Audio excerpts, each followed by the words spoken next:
Okay, Anne, are we ready to get going? I think we are. Let's do this. Let's do this. All right. Well, thanks for coming to our session. We're really excited about this. We are going to dive into social studies primary source stations, which I don't know. I'm going to flip to the next screen here if you want to talk a little bit about where this was born from. So the whole idea of doing primary source stations came from a need within our district. We needed to somehow get students engaged in discourse in the room and to do it in an authentic way. So we really started working with teachers on how to incorporate primary sources to really engage students in productive discourse that will start to build their ability to speak like a historian. So we obviously had to make some changes in this day and age. So from the original description, we needed to make this viable to do virtually. So yes, we can still do stations virtually, which you will engage in today. We change our graphic organizers that were beautiful on paper to make them digital. And we needed to somehow figure out how can we get you all to engage from everywhere in the state, and we're using Jamboard to do that. And even though we're not in the same room, through Jamboard, through the discussion, and through coming off of mute, we're going to be able to have some productive discourse today. So metaphorically, it will be hands-on, and we hope you enjoy your time with us today. So oh, go ahead, Anne, sorry. Okay. So just our normal norms that we carry on throughout our district. We ask that you mute to minimize background noise, but it's not a super large group. So if you have a question, we welcome you to come off mute to ask the question. And I'm going to be monitoring the chat box. And if something pertinent pops up, I'll pause and we'll answer the question. And we will be honoring your time and ending at exactly 7:30. Okay, just really quick introductions who we are. My name is Molly Gale. That is a really beautiful picture of me for my birthday, which happened to fall on Inauguration Day this year. I am the 612 curriculum specialist for social studies and ELA in our district, and we both come from Warren Consolidated Schools in Warren, Michigan. I'm Ian Podesky. I do curriculum adaptation for grades 5 through 12. And you're probably wondering, what is that? It's a jack of all trades English language learner population. And I help wherever I can to make curriculum accessible for all of our kids. We both come out of the classroom having taught the secondary levels. I taught high school as well as middle school for a long time. And also actually taught Spanish. And I was at the alternative high school as well. So a lot of perspectives here. So we just want to get to know everybody a little bit. So Anne is actually going to pop into the chat a link to Answer Garden. What I would love for you to do is when you click that link, you are going to see this little box. And I would like you to type, what is your favorite historical event or social studies concept to teach? And once you type it and you press submit, it is going to start compiling everyone's answers for us. Not sure if you have used this site before, but the beauty of it is it's free and it generates a word cloud if the teacher refreshes the page, and it's just a good way to get conversation going. You can use it to build background, but it's an easy thing to set up. It doesn't require an account, and the link stays active for a couple of days.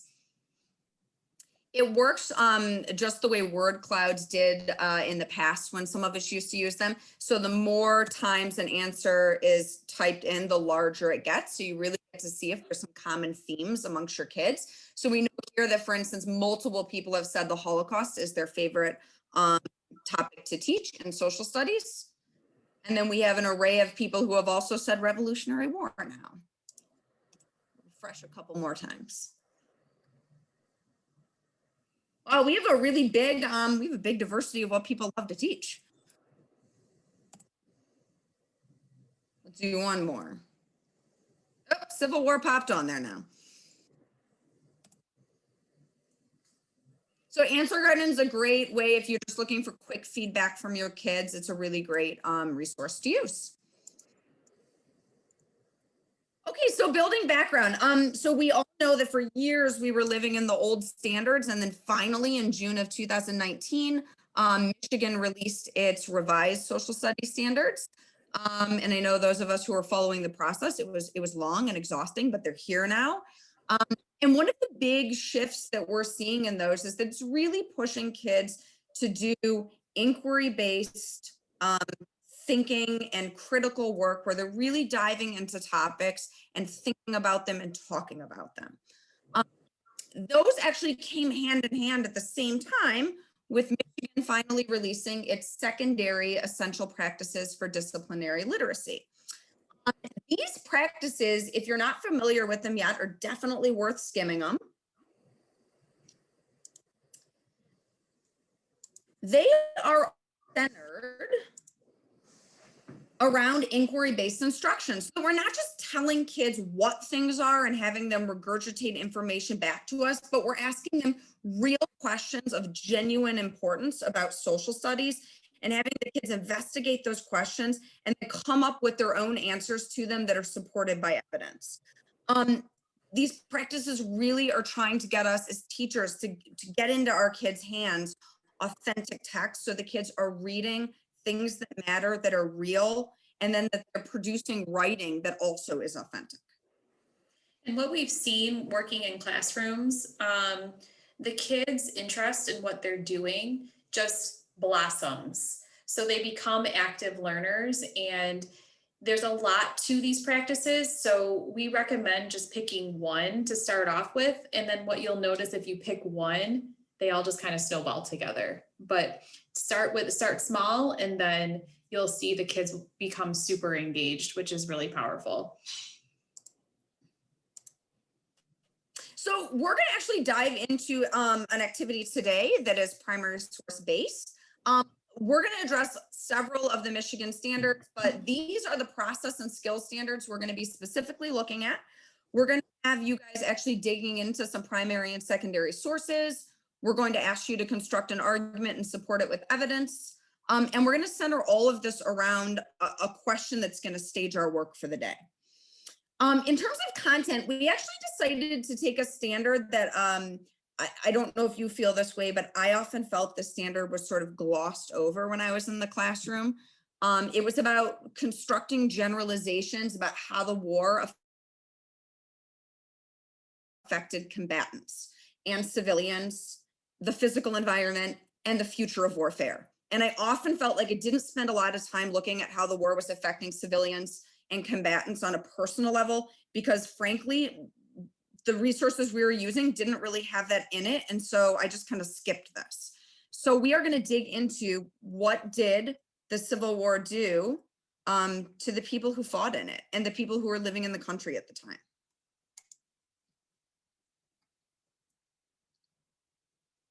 Oh, and you're muted. You would think by now it'd be better. Say 40,000 times a day. So to structure our activity for today, we're going to have a compelling question, and this is going to drive our purpose for all of the things that we do today. So our compelling question reads, is teaching the Battle of Gettysburg with just a textbook enough? And what you'll notice with this compelling question, there is no right or wrong answer. So as you work through your stations, you need to constantly be thinking, is just a textbook enough? Okay, so this is your first activity. Would love for you to grab whatever you have near you where you could sketch. If you have a piece of paper and a pen, that's perfect. If you would rather use a digital drawing tool and you can just like pull up paint and do a sketch there. If you have a sketching program on your phone, that's great too. This is an excerpt from a textbook. We would love for you to read it. And as you read, just sketch what you're visualizing. So I want you to sketch what you're getting about the Battle of Gettysburg from this textbook entry. And we're going to give you about 4 minutes to do that. Okay, so just come to a comfortable close wherever you're at in the entry. Is anyone willing to just hold their sketch up so we could get a visual for it? Oh, Jill, thank you. Okay, so Jill is, if you're in gallery view, is holding it up. Oh, okay, great. I see a few of them here. Okay, so I definitely see some of the geographical layout of the battle. Yeah, it's backwards. So I'm trying to see that where you can see. Yeah, there we go. Maybe it's Yeah, I see it. Okay, Jill, tell us about it. well. So the rectangle represents Pennsylvania, right? Yeah. And then we have the arrow coming up from the south, which would be Lee. And I put Lee plus Hooker, but then I crossed off Hooker and wrote Meade. And then in Pennsylvania, there's kind of you can kind of see Culp Hill. Yeah. And then I kind of made a line to a little round top, and then above that is the Union Army. And then kind of back down there with Lee, then I also wrote 15,000 soldiers plus Pickett, and then Pickett's charge. And then that's where I stopped. Yeah, no, that's great. Thank you, Jill. So Michelle, I see yours is right there too. You want to walk us through it?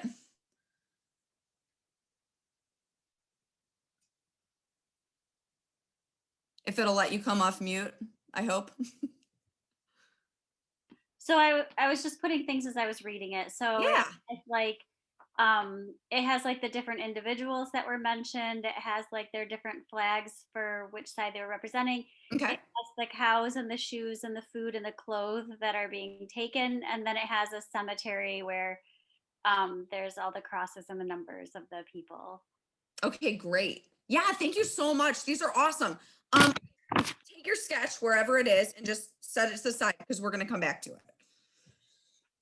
All right, so that's what we got from the textbook, which actually looks like it was quite a bit. You guys actually have some pretty thorough sketches there.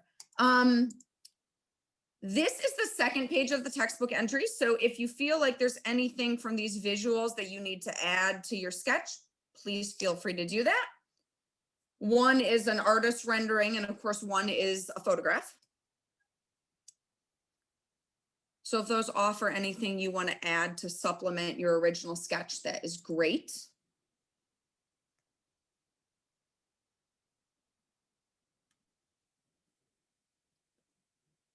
Okay.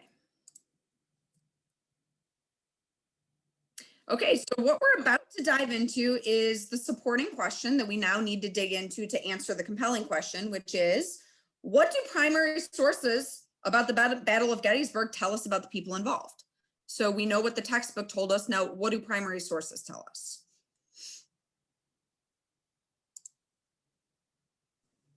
So to experience our primary sources, we are going to do condensed speed stations, more or less. And what we're going to give you is a link to Jamboards, and I'll put that in the chat here in a minute.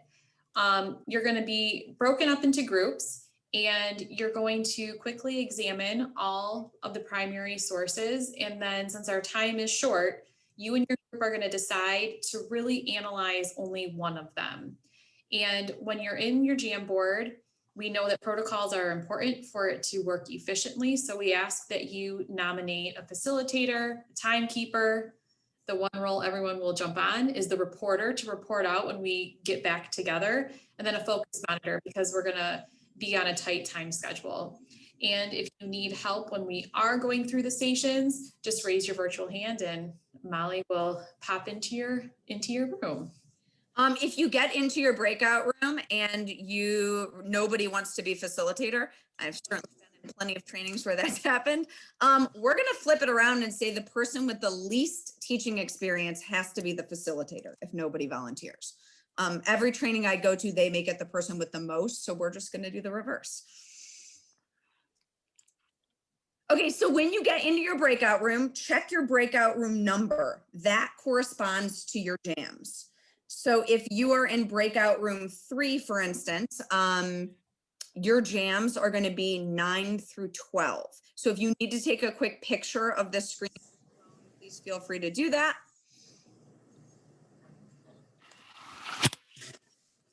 Molly, there was a question in the chat here. What is the difference between facilitator and focus monitor? Great question. Really kind of moves the conversation along, and that focus monitor will be like, hey, we're going on to a tangent, let's get back. And then the facilitator can redirect the group in the way that needs to go. So it's more or less like, hey, we're not on task. So let's get back to where it is. And again, these are just suggestions. You and your team can come up with whatever roles you see fit. Okay. All right. So when you get into your breakout room, you're going to take a look at the primary sources. And then we really, in a perfect world, we would have you rotate through all 4 of them, right? If this was just a traditional class period. But for the sake of time, we're going to ask you to look at all 4 primary sources, but then I want your team to just choose the one that you really want to dig into. Whichever primary source really speaks to you, that's the one your team is going to analyze. So when you get in there, you're going to have a choice of these 4. The first one is a statue. This is actually a statue that is located in the civilian cemetery in Gettysburg. So it's just above the National Cemetery. And you have the statue and then the plaque. We also have an analysis sheet that's going to help you to talk your way through this source. So if as you're talking about it and deciding what this source means and what it's telling us, these are the analysis sheets from the National Archives. They're free, they're public, and they're online. If you've never looked at them before, they're a really nice graphic organizer for kids. They actually come in 2 forms. There's just the traditional one, and then they have one that's modified for younger learners. So we have actually taken bits and pieces of both of them, but you'll see if you log into the National Archives and look for in their analysis sheets, they're all right there for you. The second primary source is this photo. This photograph, which was taken the day after the battle, was actually originally accompanied by this caption. So the caption is there for you as well as the photograph. And we have some questions for your team to talk about as you weave your way through it. And those questions are from visual thinking strategies. So it's just a matter of structuring how are you looking at a picture to kind of background and get students talking. The third source your team might choose to tackle is a diary entry from a soldier from the 93rd New York Infantry. And as you work your way through this, if we were in the classroom with students, we'd have them do some kind of talk to the text or annotation. It's up to your team how you talk your way through this, but we want you to really pay specific attention to his word choice and the picture he's painting. So what's the visual image he's painting? And then the last one, if you are musical, this is a song, The Battle Cry of Freedom. We have the lyrics here, but if you're someone who needs to hear the actual music, if you just click the icon, you will see there's and it is in the notes, right? There's a link to the actual song, so you can feel free to click it and hear the music as well. This is another analysis sheet for that song in case that's the one you choose and you want some guidance as you analyze that with your team. So just remember, when we send you into your breakout rooms, your breakout room number is your team number. And if you're going to scroll at the top of your Jamboard and you're going to move over on the slides until you find your team number. And then those will be the 4 slides in a row for you guys to talk about as a group. And I did put the Jamboard link in the chat.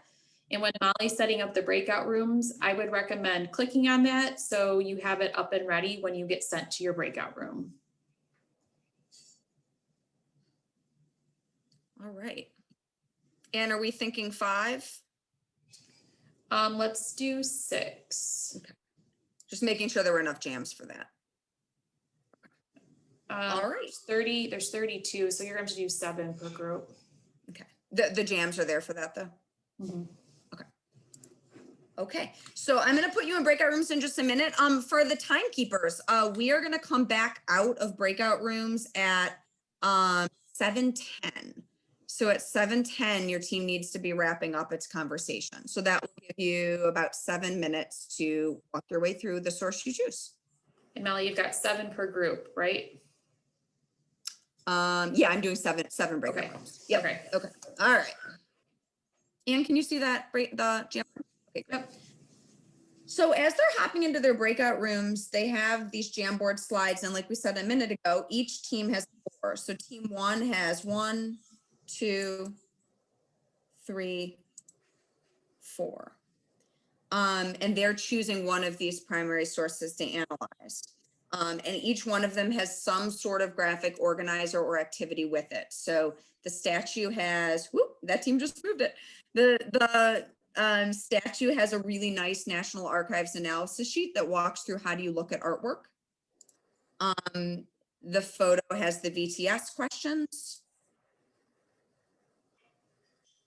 The diary entry is walking them through talking to the text so they can actually use these Post-its to make notes next to the text. And then the song, the Battle Cry of Freedom, if they want to, they can click the link to listen. And then there's another analysis sheet where they can walk through the musical recording. And the nice thing is, as a teacher, if you're setting up Jamboards, you can do what I'm doing right now. You can flip through and see how every team is doing. So if it's something where they actually need to be writing on the Jamboard, I can monitor how they're doing. And then I can actually pop into the group that I think needs help. All right, welcome back. Hopefully you were able to talk about one source in depth with your team. If you were group 6, we apologize. We had a little bit of a malfunction. So thank you for being flexible in this remote environment. We appreciate it. Before we move on to our next phase, we do want 2 groups to share the source that you had a conversation about that really drew you in your interest. So would anyone like to come off mute and be the reporter for their team? Or I can do the random, hey, team 1, you're the lucky participant. Anyone want to come off of mute? Sean, I see you came on mute, so I'm going to call on you. You're good. Yes, indeed. So I was in group 5. We chose the station 2, the photograph. Okay. And we began with, we read the caption just for a little bit of context, and then we looked at the picture, and we asked the initial question of what is going on in this picture. And we then got into a discussion where we made comparisons to our prior knowledge about things like Flanders Fields in World War I, and talking about, just a battlefield and kind of what it looks like in the aftermath. Talked about, one of the things that was brought up was, one of the participants had learned about how photographs at this time, oftentimes you'd have, when people would take pictures of bodies after the war, after a battle took place, they would stage them, and made a connection to, in the caption, it talks about how such a picture conveys a useful moral, that there is a lot that's trying to direct a particular conclusion to be drawn in its structure.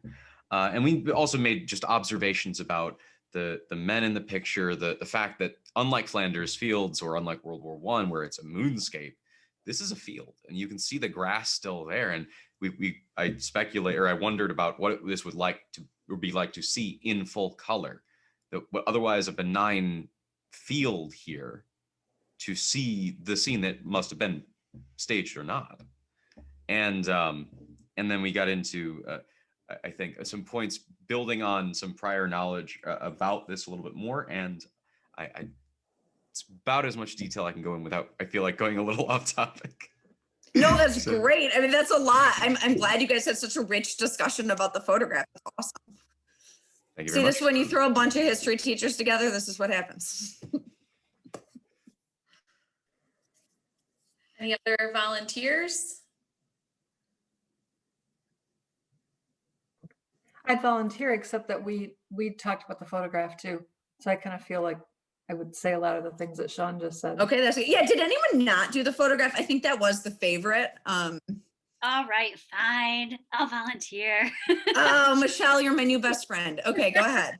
We chose the music, and so we were Awesome. looking at the song by George Root, and so the mood or the tone of this was a call for freedom, and it was composed hastily. When we clicked on the link to listen to the song, we got more information that it was composed hastily in response to President Abraham Lincoln's call for volunteers, and that it was So it was specifically a recruiting, trying to encourage union volunteers to come and lend support.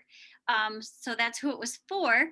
But in fact, it had such a positive response. People really loved Root's tune, his song, there was like, I think we have a little typo in there. We're missing a few zeros. I think there was a request for like 700,000 copies of this sheet music was requested. So a few more zeros. And then the Confederate side actually took the tune and adapted the lyrics, and so it was kind of a nationally hummed song with recruitment on both sides. Awesome. Thank you so much, Michelle. Well, Anne and I actually, when we kind of did the statue as a practice round, and that's the one we picked, and we were just fascinated by it because the woman in there, who was a civilian at the time, ended up digging graves for soldiers while she was she 9 months pregnant, I think? We were just blown away by the story, and we got all of that just from the statue and the plaque. So it turned into like a 20-minute discussion amongst the people we work with about how fascinating that was and how come we never heard about these people when we were studying this. So I hope you had a similarly rich experience. Oh yeah, thanks, Mary. I just saw that in the chat. Okay. Let me just reshare the screen. Okay, so coming back to the compelling question for the day, is teaching the Battle of Gettysburg with just a textbook enough? So looking at what you got out of the textbook entry and weighing that with what maybe you got out of the source you looked at, we would ask you at this point to come up with an answer. And again, in a perfect world with our students, we would have had them do all the stations or perhaps 3 of the stations of their choice. They would have likely done more than one of them. But at this point, our kids would have a pretty good chunk of information and thoughts and ideas that they got out of these primary sources. And we would ask them to look back at their sketches at this point and see if they can add something. So take a second and grab your sketch that you did earlier. Is there anything you feel like you need to add now to make it richer, to make it a more complete picture of the battle? And we're going to give you just about 1.5 minutes to do that. All right, so hopefully you had a chance to add something. I know we keep pushing you on the time just because we have to do this so quickly. We wanted the session to be 5 hours, but they said no, so here we are. Okay, so for our kids, for giving them, having them complete a performance task based around this primary source station activity, we love giving the kids more than one way to show us what they learned. These were some of our ideas for these stations. One thing was doing what you just did. Look back at your drawing and show me what you're adding. What are you adding? Cite where you found that evidence from, which station, which source, and edit your drawing using evidence. Another way, if you're just looking for a nice quick way to have them show you what they learned, is just a quick CER paragraph. What's their claim to the question? What's their evidence? And what's their reasoning? We're really loving the audio response options in the virtual world. So maybe your kids do a quick audio response where they give their claim, evidence, and reasoning. That could even mesh into number 5, which is have them do a podcast. Maybe they create a podcast about this topic. Kids are unusually passionate about textbooks and how they feel about them. They either love them or hate them. So you might get some really interesting podcasts around this question. And another idea we had was a digital documentary. I mean, the primary sources are also visual and audio based. What if they created a digital documentary where they made an argument to that compelling question and they supported it with evidence, but that evidence brings in some of these actual images and things they're listening to?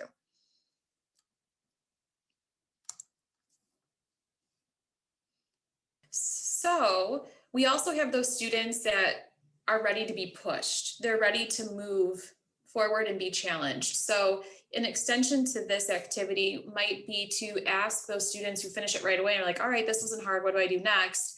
Is how could you enhance and redesign that textbook entry with the evidence from your stations that you just went through to make it a more comprehensive source? So this is just an idea that they could take it however they want. They could make it a digital textbook, however they choose, but they can be creative with that. And it would really extend their thinking of, what did I need in this text to make it more comprehensive for me to have a visual of what was happening?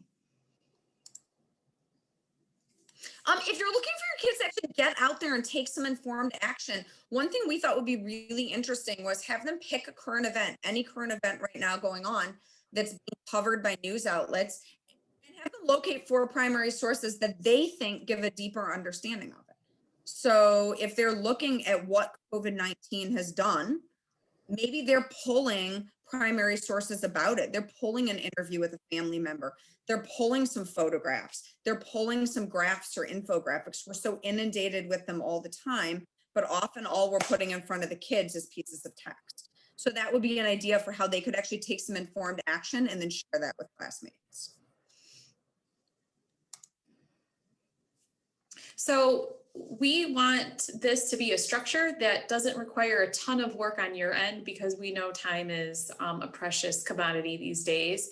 So really this structure that we walked you through today can be adapted in any way, any subject area. So things to change and keep are listed on the screen.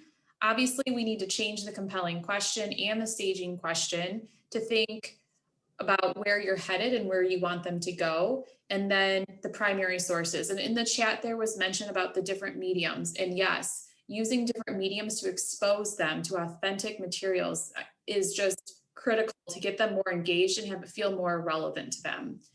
Things to keep: the structure. We had you do a staging of the question. We had you do a supporting question. We utilized breakout rooms and jam boards, the graphic organizers, the discourse. And then all of this just bubbles up to form more joy for social studies. Change a couple of things, keep the basic structure. And I know, so we have these uploaded into the Crowd Compass. I believe though it uploaded as a PDF. If you're looking at this PowerPoint and thinking, wow, I'd actually really like to try this with my kids, I just want to switch around the question and the topics and the sources. We're going to give you our email addresses at the end. If you want to just shoot either of us an email or both of us, we're happy to actually just email you the actual PowerPoint so that you can take it and edit it for your needs. So our stuff is your stuff. We're happy to share. This is just kind of getting you thinking. We have people here who teach 612. So depending what you teach, your stations might look really different from the ones we picked today. You know, if you teach 6th grade world geography, you might be looking at, is the US using too many of the world's resources? And your primary sources will center around that question. If you teach econ, you might be looking at taxes right now. Do taxes help or hurt the American people? And maybe your sources center around that. So really the possibilities are endless, but our goal is to get kids to think and do and critique and talk and really live social studies in a way that we do in our daily lives. This final slide is just where we pulled resources from. They were pretty much referenced throughout our time together. We use the C3 teachers all the time. We did pull from the Michigan Standards, the essential practices. All of this discourse and writing goes right into your Common Core standards. And the DIA is where Molly and I were trained on BTS strategies that we had you engage in with the photo. And obviously just some primary source document databases. These are our emails. We are more than happy to help. If you want to shoot us an email, we're happy to answer questions. We're happy to share any of our resources with you. Is there anything that we can answer for you right now that are kind of like burning questions before they kick us out of here at 7:30? I have a question. Yeah, absolutely, Lindsay. Hi. Hi. So with these stations that, or the sets of documents you had us go to, would you have your students group and work on those like you had us do, where we as a group went and chose a document, or would you have them rotate through multiple documents where they focused on Yeah, Kind of like it, like if you were in a physical classroom, would you have them like get up and move Yeah. to different yeah, resources? it's an awesome question. Traditionally in a classroom, we would have them rotate through stations physically. I still like the idea of giving them a choice though. So a lot of times instead of saying do all 6 or do all 5, I'll say choose 3 that are really that you feel like you're passionate about. But Okay. yeah, in a classroom, we'd have them rotate from station to station. This is our way. Our district is still hybrid right now, so this is our way of sort of adapting for those days that the kids are virtual. Okay. Or you could probably do a mix of both. You could have them do a couple live stations, and then if you're in a structure right now where you still have asynchronous days, like we do, you could always have them work on a 3rd station at home on their asynchronous day. So I think there's a lot of different ways you can do it. It probably depends what your district is doing this year in this really fun year. Yeah. Okay, thank you. You're welcome. Okay, well, they are going to kick us out in 30 seconds. So I just want to say thank you so much for coming. We really love teaching and learning in social studies, and we're really excited you spent some time with us. Please don't hesitate to email us if we can do anything to help you. And I hope the rest of your year goes really smoothly. Thank you for joining us tonight and participating.